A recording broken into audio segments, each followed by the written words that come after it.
Hi everyone, and welcome back to my channel. For anybody new here, my name is Zion and we talk about all things money. Today I'm going to be giving you guys your second stimulus check update for Friday, July 17th. So today we're going to be going over new updates with the second stimulus check in regards to what we can expect with unemployment and the actual stimulus check numbers. Additionally, we're going to talk about how big we expect the overall stimulus package to be and what that means for the exact stimulus check. We're also going to discuss a bit about overall cases and where a case has been spiking specifically. We're also going to get into a little bit of drama between President Trump and the CDC, and I'm also going to give you guys a big update on the EIDL loan, PPP loan, for those of you guys who have been struggling quite a bit to get it. So I'm going to give you guys a secret. It's because there's actually been a brand new rule that has been implemented. And then lastly, I'm gonna wrap up by answering a few of your guys' questions that you've left down below. So before we get into this video, go ahead and hit the like button down below and also leave me any question that you may have, and I'll go and do a bit of digging and try to get that out for you guys. All right guys, as always, don't forget to subscribe to my channel and let's get to the video. I'm gonna start you guys off by talking about the second stimulus check and give you guys some overall updates on the second stimulus package. So if you watched my video yesterday, you would have known that there's actually a plan for Senator Mitch McConnell to put out the GOP's request on Monday of what they want to be in this next stimulus package. Now, what do we know? So far we know that the Republicans are coming out saying that they don't want to spend any more than $1.3 trillion on the stimulus package, whereas the Democrats are coming out and saying that they want to spend roughly $3 million. We know this because they've actually already proposed in the House the HEROES Act. So if we're expecting, it's probably going to meet a little bit in the middle. The stimulus package is probably going to end up being roughly 1.8 million to 1.9 million, potentially 2 million, but I don't think we're going to see as low as 1.3 million, and I don't think we're going to see as high as 3 million. Now, what does that mean for the overall stimulus package and what we can expect to be in it? So we know for a fact that there's going to be two things in the stimulus package: liability protection, because that is something that the Republicans really, really want, and we also know that there's going to be some sort of aid to state and local government, which is going to run us roughly $500 million. So that leaves us with a few other things. Also, President Trump does say that he wants a payroll tax cut, so I guess we can expect to see that potentially attached to it somehow. So the big question up in the air right now is unemployment benefits, specifically something called FPUC, which is the federal government's aid to unemployment insurance. So that's $600 a week that we're seeing. Are we going to see it extended? So I do not believe that the $600 a week is going to be extended in its $600 form. I think if it's anything, we're going to see it drop down to roughly $200 to $300 a week in overall federal money, and I think that will be extended till the end of the year. However, Democrats are coming out and saying that if the stimulus checks are not going to be $1,200, if they're going to be any less than that, and if it's going to be targeted, for example, to 40,000 people who are making $40,000 and below, then they're going to push for that $600 a week. So that kind of leaves us at the point where we're either going to have $600 a week and no stimulus check, or we're going to have a stimulus check and no $600 a week from FPUC. So let me know in the comment section down below, what would you rather? Of course, I know a lot of you guys are gonna say, I want both, and of course, I want both for everyone as well. But if you guys had to choose, I'm just curious, would you choose the $600 a week in FPUC, or would you choose the $1,200 stimulus check, or even more, that is given to more and more people? Which do you think is better? Let me know in the comment section down below. So you might be wondering, well, how do we know we're gonna get any of this? Well, we have backing from the Fed, we have backing from both houses of Congress, we even have backing from the president saying that there's going to be another stimulus check of some form. So we know there's going to be a stimulus check. We know that unemployment has to be a thing, especially because if we look at the jobless claims numbers that came out yesterday, we would have seen that 1.3 million jobless claims were filed last week. While it is 10,000 less jobless claims that were filed than the week prior, that still is pretty much staying rather stagnant. The numbers are not drastically decreasing. And so 1.3 million is still concerning. It's still quite a lot. We're still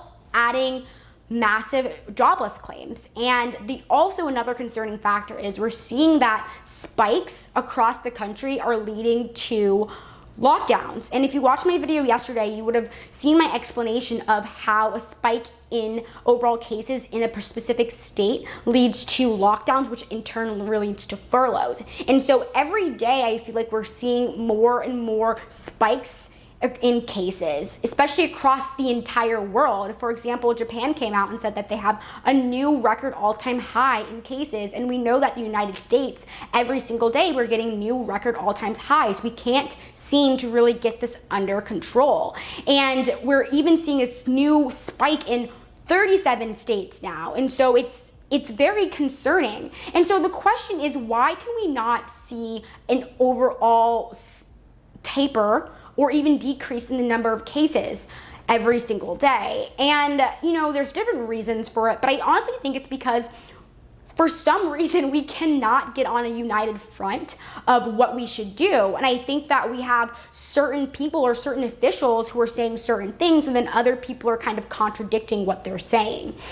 For example, President Trump is actually going head to head with the CDC. So the White House put out a claim saying that hospitals are no longer allowed to report COVID cases to the CDC. It actually has to bypass the CDC and go straight to the White House now. Now, before you say what the heck, or you kind of completely bash President Trump, I will bring up the fact that there have been multiple reports that have stated that doctors are told to put down the cause of death is COVID-19 related more often than not, because there's some sort of money component linked to it. If there's if they put down COVID-19, potentially the hospital will get more money. I'm not 100% sure the details about that, but I know that there is an incentive for doctors to put down the cause of death is COVID-19 related. And so that is an issue because of course it's giving us misinformation.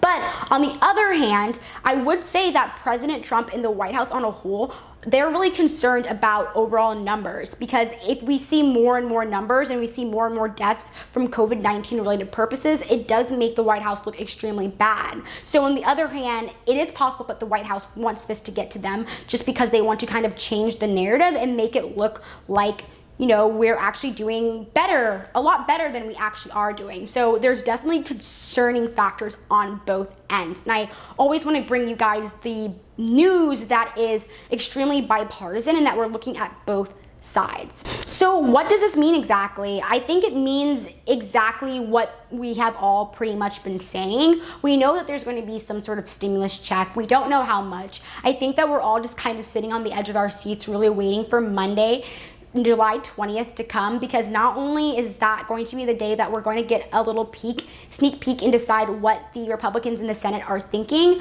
Monday is when the senators are rolling back in from their recess, and that's the 11-day countdown that the senators and the House members have to get a bill on President Trump's desk, and President Trump will then hopefully sign this bill. So I think we're all just kind of waiting for that, and we're ready. We're ready to see what's going on, and we're all ready to report to you guys and give you guys the news.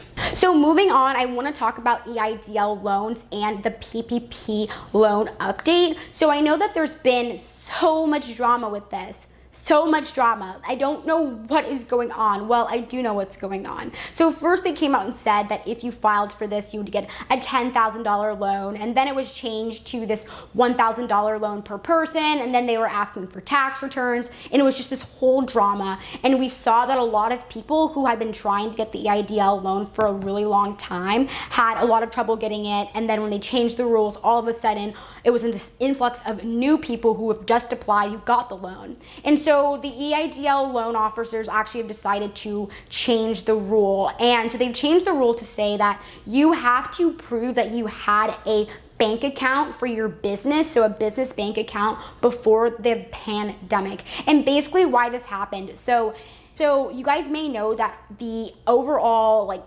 documents on who all got these loans were released. And when it was released, it was crazy. A bunch of celebrities got it, a bunch of congressmen and women's families got it, a bunch of congressmen and women got it. And so it was very sketchy, and I think that they had to kind of roll back their programs and kind of tighten their grip on overall qualifications. So now that they are mandating this overall business account, and I think it's concerning because there's a lot of sole proprietors and independent contractors who don't have these individual business accounts. So what I've been seeing is that what you can do, and I'm going to offer this to you guys, is that you can go and get an accredited agency, such as like some sort of accountant or some sort of like firm who does this stuff for a, I guess, living, and they were gonna have to approve you. So what you can do if you don't have an exact bank account, business bank account that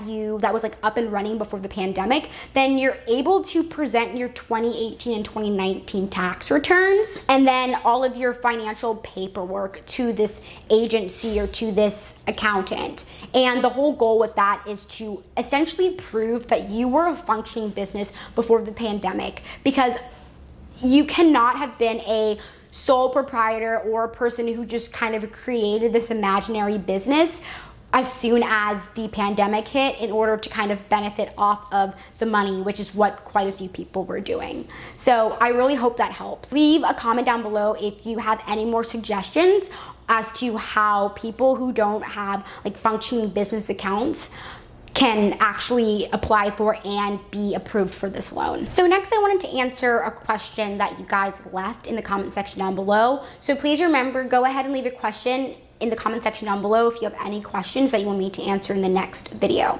So this question is from Tracy. They say, I was wondering if you might be able to find out if there's any mortgage assistance in the state of Missouri for two people. We are married and both are disabled and disabled permanently. So Tracy, I did want to go ahead and look into that for you. And so when I went, and by the way, you guys, I want to let you guys know what you can do is go to Google and type in Google News, and that will bring you up to a browser that you're able to kind of type in anything. And I think it honestly really consolidates the information and kind of directly gives you the information that you're looking for. So when I typed in Missouri rent assistance, what popped up was this article that basically said that Missouri was given roughly $24 million in like aid back in April for COVID related purposes, such as like food, mortgage assistance, pretty much like all of those types of needs.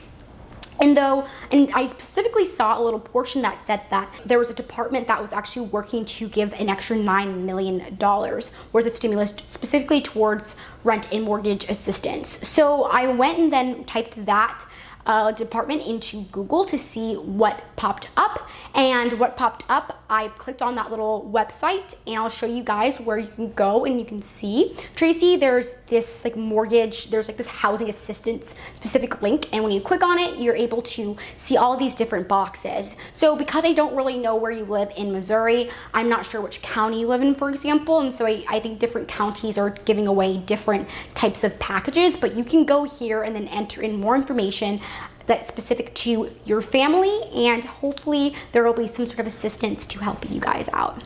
All right guys, that's all I have for today. Don't forget to hit the like button down below. It really helps this channel. And go ahead and leave a comment down below.